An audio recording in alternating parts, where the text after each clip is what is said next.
राधे राधे। हरे कृष्ण। कार्तिक मास के शुक्ल पक्ष की सबसे महत्वपूर्ण एकादशी है देवउठनी एकादशी और इसे प्रबोधिनी एकादशी भी कहते हैं। इस दिन से ब्रह्मांड में एक नई चेतना का संचार होता है, जब सोए हुए देवता जागते हैं और धरती पर पुनः शुभ कार्यों का आरंभ होता है। कहते हैं इस दिन स्वयं भगवान श्री हरि विष्णु 4 महीनों की योग निद्रा से जागते हैं और सृष्टि के कार्यों में पुनः प्रवृत्त होते हैं। आज के इस वीडियो में मैं आपको बताऊंगी कि साल 2025 में देव उठनी एकादशी का व्रत किस दिन रखना है और क्या-क्या उपाय आपको उस दिन करने हैं। क्योंकि साल 2025 में देव उठनी एकादशी के दिन बहुत ही अच्छा संयोग बन रहा है, तो मैं इस वीडियो में आपको कुछ ऐसे उपाय बताऊंगी जिन्हें करने से आपको साल की सारी एकादशी के व्रत करने के समान लाभ मिलेगा। और हम जानेंगे कि देव उठनी एकादशी की पूजा विधि और सामग्री क्या है, कैसी कथा आपको उस दिन सुननी है, तुलसी पूजा किस समय करनी है, किस समय आपको तुलसी के पास दीपक लगाना है, तुलसी विवाह कैसे करना है और माता तुलसी और भगवान शालिग्राम को क्या क्या आपको उस दिन अर्पित करना चाहिए, देव उठनी एकादशी व्रत का पारण कब करे। इन सभी सवालों के जवाब आज के इस वीडियो में मैं आपको देने वाली हूं, तो वीडियो में अंत तक जरूर बन रहे। और अगर आप हमारे चैनल पर नए हैं तो वीडियो को लाइक करें और चैनल को सब्सक्राइब जरूर कर दें। तो आइए शुरू करते हैं। इस बार 2025 में एकादशी 2 दिन पड़ रही हैं, 1 नवंबर और 2 नवंबर को। एकादशी की शुरुआत 1 नवंबर को सुबह 9:11 पर होगा और इसका समापन अगले दिन यानी 2 नवंबर को सुबह 7:31 पर होगा। लेकिन 1 नवंबर की जो एकादशी है वह दशमी युक्त एकादशी है, तो उस दिन आपको व्रत या उपवास नहीं करना है। बस इस दिन आपको यह सावधानी रखनी है कि भोजन में चावल ना बनाएं, क्योंकि एकादशी शुरू तो उसी दिन हो रही है, तो एकादशी के दिन चावल खाना वर्जित है। आपको व्रत और उपवास 2 नवंबर को ही रखना है, क्योंकि द्वादशी युक्त एकादशी में व्रत रखना ज्यादा मान्यता रखता है।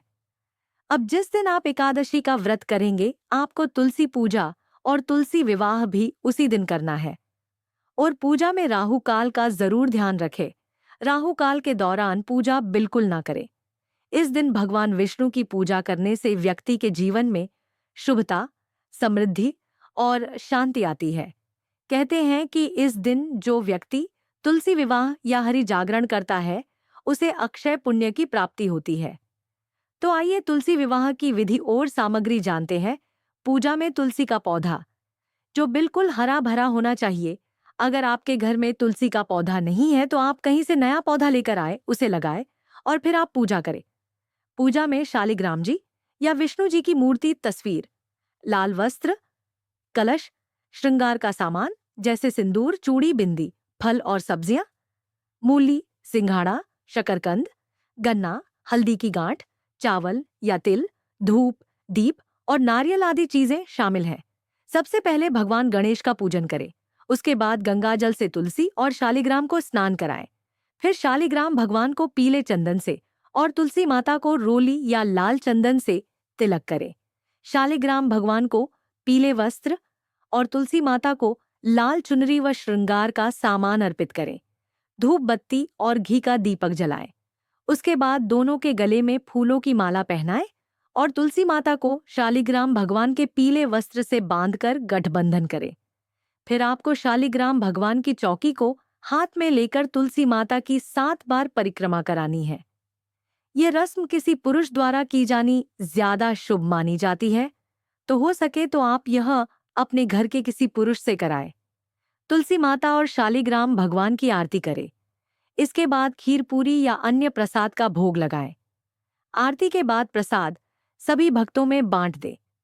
आपको कुछ विशेष उपाय भी करने हैं जिससे आपको व्रत का पूरा लाभ मिल जाए। एकादशी की पूजा करते समय भगवान विष्णु का पंचामृत से अभिषेक कराएं। ऐसा करने से कार्य क्षेत्र की मुश्किलों को दूर कर तरक्की के नए अवसर प्रदान करता है।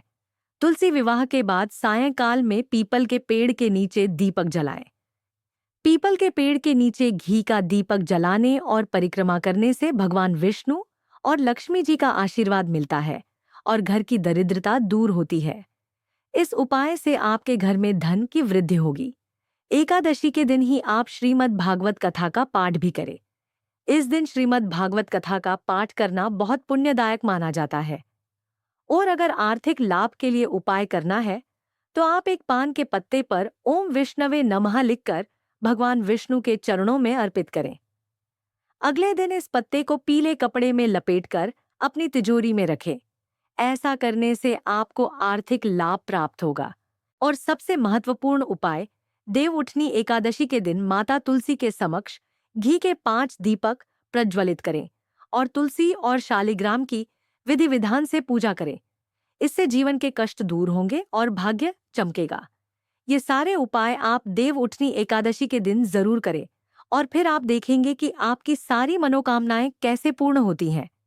इस बार देवउठनी एकादशी व्रत का पारण 2 नवंबर को किया जाएगा। व्रत पारण करने का समय दोपहर समय 1:11 से लेकर शाम 3:22 तक रहेगा, तो इस बीच आप एकादशी व्रत का पारण करें। अंत में आपको देवउठनी एकादशी की कथा सुननी है, तो आइए शुरू करते हैं। एक समय की बात है, सतयुग में देवताओं और असुरों के मध्य अनेक युद्ध हुए। बार बार के युद्धों से देवगण अत्यंत थक गए।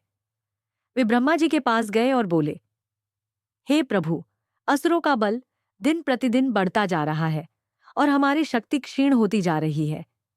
कृपा कर हमें वह उपाय बताइए जिससे हम पुनः अपनी शक्ति प्राप्त कर सकें। ब्रह्मा जी ने ध्यान लगाकर उत्तर दिया, हे देवताओं, भगवान विष्णु ही तुम्हारे रक्षक हैं, वे ही सबके पालनहार हैं। जाओ, क्षीर सागर में जाकर उनकी आराधना करो। देवता क्षीर सागर पहुंचे। वहां उन्होंने भगवान विष्णु को शेषनाग की शैया पर विश्राम करते देखा। प्रभु योग निद्रा में थे। देवगण स्तुति करने लगे, ओ श्रीहरि, जगत के पालनहार, असुरों से हमारी रक्षा कीजिए, आपके बिना संसार अंधकारमय है। किंतु भगवान विष्णु योग निद्रा में थे। उस समय उनकी निद्रा इतनी गहरी थी कि देवताओं की प्रार्थनाएं भी उन तक न पहुंच सकी। देवगण निराश होकर ब्रह्मा जी के पास लौट आए। ब्रह्मा जी ने बताया, हे देवताओं, भगवान विष्णु प्रत्येक वर्ष आषाढ़ शुक्ल एकादशी से लेकर कार्तिक शुक्ल एकादशी तक योग निद्रा में रहते हैं। इन 4 महीनों को चातुर्मास कहा जाता है। इस समय कोई भी शुभ कार्य नहीं करना चाहिए। जब वे कार्तिक शुक्ल एकादशी को जागते हैं, तभी सारे शुभ कार्य पुनः आरंभ होते हैं। यह सुनकर देवताओं ने प्रणाम किया और कार्तिक शुक्ल एकादशी की प्रतीक्षा करने लगे। 4 महीने बीत गए। कार्तिक शुक्ल एकादशी का दिन आया। क्षीर सागर के चारों ओर देवता, एयाशे, गंधर्व, यक्ष, सिद्ध सभी एकत्र हुए। सबने मिलकर भगवान विष्णु की आराधना आरंभ की। धूप, दीप, नैवेद्य, पुष्प, तुलसी दल और शंखनाद से सारा वातावरण गूंज उठा। सभी ने एक स्वर में कहा, जागो, जागो गोविंद, जागो माधव, जागो केशव, जगत पालक प्रभु। 4 महीने बीत गए, अब जगत की रक्षा के लिए जागी। देवताओं की भक्ति और प्रेम से प्रभावित होकर भगवान विष्णु धीरे धीरे योग निद्रा से जागे। उनकी आंखें खुली, मुख पर मधुर मुस्कान थी। उन्होंने कहा, हे देवताओं, मैं तुम्हारे प्रेम और भक्ति से प्रसन्न हूं। 4 महीनों से मैं योग निद्रा में था, अब जाग गया हूं। अब तुम सबके कल्याण के लिए कार्य पुनः प्रारंभ होंगे। देवताओं ने प्रसन्न होकर प्रभु का आरती गीत गाया। उस क्षण स्वर्गलोक में पुष्प वर्षा होने लगी। गंधर्व गाने लगे, अप्सराएं नृत्य करने लगी। समस्त ब्रह्मांड में एक दिव्य आनंद छा गया। भगवान विष्णु ने कहा, हे देवताओं, आज का यह दिन मेरे जागरण का दिन है। जो मनुष्य इस दिन मेरा पूजन करेगा, दीपक जलाएगा, तुलसी की आराधना करेगा, उसका जन्म सफल होगा। इस दिन जो भक्त मेरे नाम का कीर्तन, व्रत या कथा सुनता है, वह मोक्ष को प्राप्त करता है। देवताओं ने पूछा, प्रभु, आपकी इस दिव्य तिथि को हम किस नाम से पुकारें? भगवान बोले, ये तिथि प्रबोधिनी एकादशी कहलाएगी, क्योंकि आज मैं योग निद्रा से प्रबोधित अर्थात जागृत हुआ हूं। इस दिन जो भी भक्त उपवास, जागरण, कथा या तुलसी विवाह करेगा, वह अनंत पुण्य प्राप्त करेगा। इसी दिन तुलसी माता का विवाह शालिग्राम, भगवान विष्णु के स्वरूप, से होता है। तुलसी जी वास्तव में वृंदा देवी हैं, जो असुर राजा जलंधर की पत्नी थी। वृंदा की पतिव्रता शक्ति के कारण जलंधर को कोई देवता नहीं मार सका। जब भगवान विष्णु ने जलंधर का वध करना चाहा, तब उन्होंने वृंदा की परीक्षा ली। विष्णु ने जलंधर का रूप धारण किया और वृंदा के पास गए। जब वृंदा ने उन्हें पति मान लिया तो उनकी पतिव्रता शक्ति भंग हो गई। उसके परिणाम स्वरूप जलंधर का वध हो गया। जब वृंदा को यह सत्य ज्ञात हुआ तो उन्होंने भगवान विष्णु को श्राप दिया, हे विष्णु, तुमने मेरे पतिव्रता धर्म का अपमान किया है, इसलिए तुम्हें भी एक समय पत्थर बनना पड़ेगा। भगवान विष्णु ने विनम्रता से कहा, हे देवी, मैं तुम्हारे श्राप को स्वीकार करता हूं।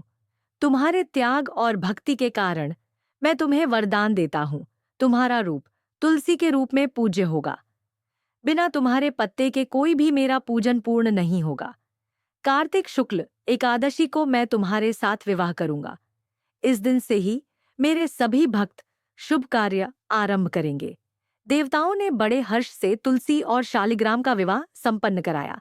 चारों ओर मंगल गीत गूंजने लगे। ब्रह्मा, विष्णु, महेश, लक्ष्मी, पार्वती, सभी देवताएं इस विवाह में सम्मिलित हुए। इस प्रकार देव उठनी एकादशी केवल भगवान विष्णु के जागरण का ही नहीं, बल्कि तुलसी विवाह का भी महापर्व बन गया। विवाह के बाद भगवान विष्णु बोले, अब जो भी मनुष्य इस दिन तुलसी विवाह करेगा या इस दिन व्रत रखेगा, वह मेरे समान पुण्य प्राप्त करेगा। उसके जीवन से समस्त पाप नष्ट हो जाएंगे। यह व्रत 100 यज्ञों के समान फलदायी है। जो भक्त कार्तिक शुक्ल एकादशी का व्रत रखता है वह मोक्ष को प्राप्त करता है। इस दिन उपवास, स्नान, ध्यान, कथा श्रवण और जागरण का विशेष महत्व है।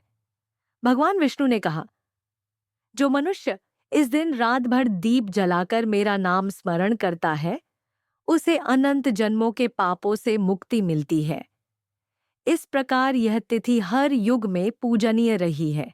सिर्फ देवताओं ने ही नहीं, बल्कि स्वयं भगवान श्री कृष्ण ने भी द्वारका में इस दिन उत्सव मनाया था। भगवान श्री राम ने भी इसी दिन अयोध्या में दीप प्रज्वलित कर विष्णु जी का जागरण किया था। कहते हैं, जो व्यक्ति देव उठनी एकादशी का व्रत रखता है, उसके सभी पाप नष्ट हो जाते हैं। उसके घर में लक्ष्मी का वास होता है और परिवार में सुख शांति बनी रहती है।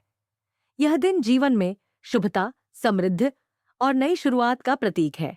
यही कारण है कि इस दिन से विवाह, गृह प्रवेश, यज्ञोपवीत जैसे सभी मांगलिक कार्य आरंभ किए जाते हैं। आशा करती हूँ आज की यह जानकारी आपको पसंद आएगी।